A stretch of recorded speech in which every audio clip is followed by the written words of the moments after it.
Hello, hello, and welcome back to Where the Demons Lurk. We're back in the underworld. We're gonna catch up with Worst Boy King, King, and of course Fortis is here. He's a good lad. I like him. Oh, whoops. Sitting in the elevator, King sits bound and gagged from head to toe. The soreness around his butt is replaced with a dull but numbing pain from staying still.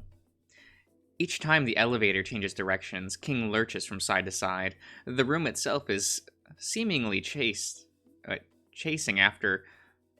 Wait, what? The room itself is seemingly chasing after some far-off destination. Okay.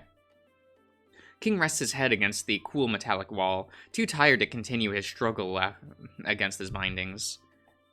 His eyes raise upward to the demon who has his back turned to him. The dark binding along his mouth starts to curve further around King's face, with a tip resembling a dog's head, peeking at the corner of his eyes. Cage? Oh, okay. Bro, he says you have a nice ass. Fortis looks over his shoulder and flashes a smile. Oh, that's a good sprite. Oh, thanks! Glad someone noticed the effort that went into training my glutes. The demon flexes his bubbly posterior. The king shakes his head frantically. He says to ungag him. Not a chance. I have a hard enough time figuring out what to do without you yelling in my ear. Dude says he won't talk much. He just doesn't like me stuffing his nose. Hey, that's mean. It's not as if I like being wrapped around you with your, soft fleece. It feels weird touching a mortal. Fortis turns around. Just ignore him. He can't do anything for now. Can't do anything to you. Bro, he says he's, going to lick me. Relax, that's nothing. He's doing it, bro. I can feel his slimy tongue spreading his mortal saliva on me. Fortis shakes his head and lets out a low growl. Fine, return! The bindings on King's mouth unravel and slither up Fortis's arm. King's jaw drops as he watches the previously sentient shadow revert into a lifeless tattoo. Fortis points at the stunned alpaca. Why did that? Fuck. Now zip it, or he's going back on you. Fortis points to his right arm. Exhausted, King presses his face against the cool metal surface behind him. I wish I could see where we're going. The spot where his head meets the metal swirls open. Okay, granting him a window to the space outside. Peering through a portal-like spot, he sees portraits floating around and murky abyss. Like the planets circling the sun, the paintings appear to move in the same manner, but what are they circling around remains to be seen. The alpaca shifts his attention back to the demon. Fortis keeps mumbling to himself. He instantly peruses the elevator control panel, indecisively reaching out for the buttons before changing his mind. Where are you going? The elevator ride seems like it's been going on for too long. Just give me a minute. I'm thinking where to put you. Maybe here? He presses a combination of buttons, and the elevator comes to a halt. Hey, guys! The door opens to a bathroom full of naked demons showering. Crap! Sorry, dudes! Fortis rapidly presses another button so the door can close and begin moving again. The elevator jolts, bringing back King's motion sickness within it. Did you guys have, 3? Yes, and don't ask. Now, how about here? While Fortis inputs the next combination, King leans to the side and squints to see the buttons. To his dismay, the panel is decorated with symbols beyond his comprehension. It's not long before the elevator comes to a stop again. Oh. The door opens to a desert plain. There's only one thing that stands out: a silent mass of people huddled around something. The alpaca blinks. Before him are beings on their knees, looking up with reverence. The outline of their incorporeal bodies is barely maintained, as the wisps of their essence flow back and forth, like smoke in the wind. A mixture of shock and fascination dawns on King as he realizes what these ethereal beings are: souls. There's something unnerving about the whole display. King gulps as his eyes slowly trail up to the very front of the crowd, a stone sculpture. The stone sculpture has its back turned against everyone, but something already feels amiss. What's that sound? King starts to hear it. Oh, God, excuse me. King starts to hear a beating sound escalating with each passing second. The drumming sound that fills his ears is none other than the alpaca's own heartbeat. His eyes remain fixated to the statue, unable to look away, not out of awe, but of fear. A possibility so grim, so terrible, may come to pass if he looks away. The fear grips in King's entire core as tears start to stream down his face. The metal doors shut close, obscuring the statue entirely. King gasps and blinks repeatedly over his dry eyes. Might be a bit too intense for this pipsqueak. What was that room? It's one of the mildest physical torture chambers, though it could work for you. I thought it could work for you. What was that thing? I couldn't stop looking at it. Yes, that'd be the demon, Akios. Akios? You don't want to find out what happens when the souls stop looking at him. What in the world made you think that would be a safe place for me? I don't know. Akios seems pretty popular with mortal souls. Your kind can't seem to take your eyes off of him. I don't think those souls have a choice in the matter. Fine then. I'm using Plan B. Fortis presses another series of buttons, and the elevator opens up to a plain-looking office space. Let's go. King pulls up. He pulls King up by the bindings and places the mortal on his shoulder. Being carried by a big, strong man would be more fun if I wasn't being held against my will. Fortis walks across the room and pulls out a pair of keys to open the pantry door. Okay. Once inside, he drops the alpaca on his butt and locks the room. Now, if you're trying to bruise my peaches, you did a good job. Fortis extends his hand out, and the bindings unravel. King gets up and scans the area. The place looks like an average-looking pantry room, down to the distinctive smell. Well, Vendrick said to stuff you in the pantry, so here you are. I'm not getting paid enough to be looking for rooms. If you need a toilet, it'll be the door next to the sink. Over there's the coffee machine. Okay, what am I doing? Fortis goes on, but King is lost in his thoughts.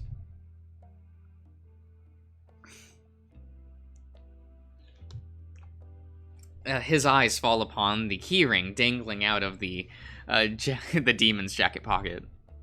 With the key, he could escape the pantry and make a run for the elevator. He could go home. He could warn Kabu that Vendrick's coming. The sound of a crimson portal rips open in the middle of the room, derailing King's train of thought. Wait, you're leaving? Enjoy your afterlife. Vortis heads for the portal. Wait! What now? I mean, what am I going to do about food? There's bananas behind you. Like I said, just eat whatever's in the fridge. King walks over and opens the fridge. He instantly reels back. Is that moldy cheese? Oh my god. There's an eyeball in the container of leftovers. I can't eat these. Fortis rolls his eyes. Come on, food is food. It's not like you're trying to build muscle or anything. Hello? Hello? Can you guys hear me? The Cat General's voice comes clear through the PA system. Amar? That sounds like the voice of that demon with all those arms. Why is he making an announcement here? Yeah, I see you guys are on the monitor. I figured you'd bring him to the pantry. Really? How'd you even know I'd bring him here? Simple. I inferred that you'd either take Vendrick's word literally, or you'd realize that there was no safe place for him but here. Oh, really? Now, you were that sure? Those were the only things I could have done. There's a silence that drags on for a few seconds before Amar's response. That and I bugged the mortal when you were walking out with him. Yeah, typical Amar. A small spider bot, no bigger than a grain of rice, leaps off King's shoulders unnoticed, and crawls up the ceiling to sit on the PA speaker. It glows red. Cameras are on. Hi, mortal. Hi? King waves hesitantly in the direction of the PA system. Anyway, the alpaca is right. We've got to fulfill his basic needs if we plan to send him back to Earth in one piece. Then you do it, if you're such an expert.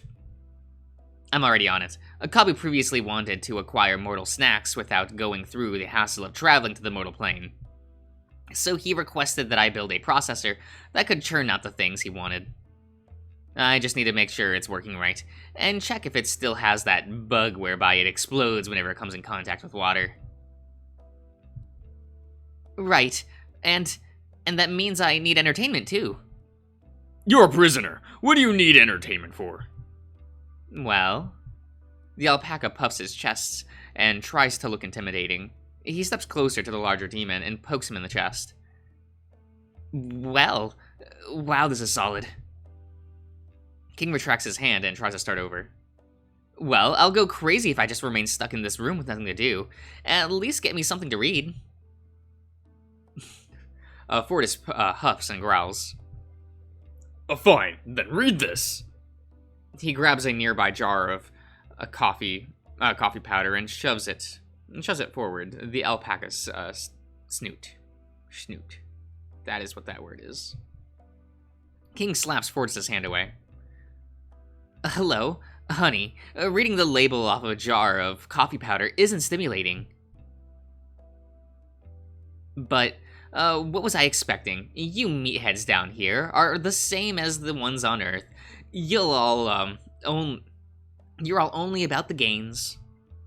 Excuse me, I happen to be very well read. I'm not the second strongest demon general just by getting by on my strength alone. Number 2? I flush a number 2 down my toilet every morning, mister. Ooh. King and Fortis looks sternly at the PA system. Sorry, carry on. Fortis' entire body tenses. As a result, his body heat skyrockets, making the alpaca take a step back in order to keep his fleece from catching fire. Listen here. You are in no position to make demands. You're going to be a good little mortal and just sit here and take what I give you. They both leer at each other, neither budging on their stance. If you're going to leave me to be bored out of my brain, I'm going on a hunger strike. Oh yeah. Well, this meathead has created chasms with these arms. I'm sure I can open that pretty little mouth of yours and make you eat. Do it, and I'll bite your finger. Ha! As if you could hurt me. I might just like it. The sound of the crunching popcorn echoes through the room from the speaker room system. Fortis, Amar! Oh, whoops. Forgot I had the mic on. Fortis turns back to the alpaca, wispy steam emanating from Fortis as the sweat drips down the demon's fist, evaporates from his intense body heat. He takes in a deep breath, and his entire body temperature drops. He closes his eyes for a while, then opens them again. Sports magazine's okay for you. Okay, but I'm going to need a box of tissues if you're going to make me read that. What? For the inspirational sports stories segments, you know, the parts where they talk about how they got into sports and all that. Right. Fortis shakes his head and leaves through a portal. Boy, he's grumpy, huh? King sighs loudly and places his hands on his hips. I'm sorry, Amar, was it? Yep. You sound like a nice demon. Can I have some privacy so I can rest? Oh, don't worry, these recordings are merely for research purposes. Come on, if I need to do some private things. I encourage that completely. Go for it. If you want to do whatever comes naturally to you. I want you to do whatever comes naturally. Then I'll smash your bug. I welcome you to try. It would give me valuable data for the next model. While you do so, let me play some relaxing music to go with it. Oh, wait, I just noticed the game audio is very low. Sorry, I was recording something else earlier. I'll be there soon with the food machine. Have fun. Gentle music starts playing from the spider bot. King sighs defeated. He walks over to a nearby chair and sits down. Things would be easier without a camera watching him, but this time in the convenience store has long taught him how to avoid such surveillance. Now, how do I steal the key from the walking bulldozer? On your way back to your apartment, you receive a message from Anne at the store. The siblings want to discuss how to divide up the work while King is out of commission. Mike offers to be in charge of depositing the day's earnings just as how he has been helping King before. Okay. You propose to get another staff member on board to help lighten the load. The siblings agree to put up a post telling everyone that this shop is hiring. Until there is a new hire, each of you will have to handle a shift on your own. A prospect Mike hates out of the concern for his sister's safety, but all of you agree that there's no other choice. You can't help but mumble under your breath and how uncomfortable all this additional work is. You're so distracted by thoughts about the list of things you need to prepare for the next day that you nearly walked past your apartment. We're here. Wow! Look at this sad, lonely, miserable-looking pile of bricks. It stinks of misery and cheap paint. So, where's your place? This is where I live. Oh. You walk ahead with your head held low. I mean, it's a charming crib. I lived in something like this before, and hey, look at those stairs. Look at how they support your weight. Okay. Oh, okay. Turning on the lights, you both enter the unit. Wow, not bad. There's a toilet and a fan and everything. What else could one need? The ghost floats ahead to your bed. You feel self-conscious that you left your messy bed untouched since the day you went for that game with King. A toast floats off to the bathroom. That's what that says. You have a washing machine in your bathroom? That's some fancy shit, man. You don't know if he's being honest or condescending. Toast, I'm sure you've seen nicer homes than this. But they don't have a washing machine, toilet, bathroom combo. The end. He enters the kitchen. He has a kitchen? You set your bag aside and sit in front of your laptop on the table on one side of the room. Even bending your knees to sit down is a challenge as you feel your quads burning. with some degree of security, being back in your home, you decide to watch a video before taking a nap. Hey! You look up from your laptop. A Toast approaches with a bag of chips in hand, most likely taken from the pantry. Where's your TV? I don't have one. I mean, who needs one when all the best shows are online? What? You mean that internet thing? There's nothing on there but a dancing baby and that pet rock website, GeoPets. You telling me there's shows on there now? He sits next to you. I'm beginning to suspect you died a pretty while back. Everyone uses the internet now. It's it's where you buy things, see each other's daily lives, and yes, watch movies and TV shows on any random clips like that. Okay. I'll end the part here, so I'll see you around, everyone.